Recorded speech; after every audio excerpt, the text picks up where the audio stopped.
வாரத்தில் 2 நாளாவது இந்த சூப்பர் வெஜிடபிளை கண்டிப்பாக உங்களோட பொரியல் வகைகளில் ஆட் பண்ணிக்கோங்க.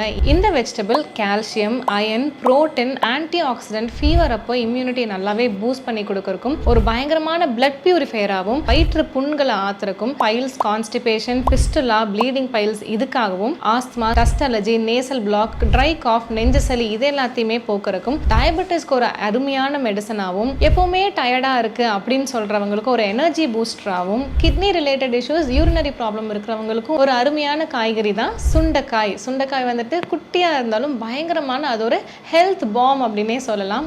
நோய் தீர்க்கும் காயாக வந்துட்டு சுண்டைக்காய் இவ்வளோ நன்மைகளை கொண்டது. மாதத்துக்கு 4 நாள் அப்படி இல்லைனா வாரத்துக்கு 2 நாள் அது இந்த சுண்டைக்காய் வந்துட்டு கம்மங்கூழ் குடிக்கும்போது சுண்டை வற்றலாகவும் எடுக்கலாம். மோரில் வந்துட்டு சுண்டை வற்றல் சூர்ணம்னு நீங்கள் வந்துட்டு நாட்டு மருந்து கடையில் கேட்டிங்கன்னா கொடுப்பாங்க. அது ஒரு ஸ்பூன் போட்டு கூட நீங்கள் டெய்லி கொடுக்கலாம். ஸோ இந்த அருமையான காய்கறியை உங்களோட உணவில் ஆட் பண்ணுறதுக்கு மறந்துடாதீங்க.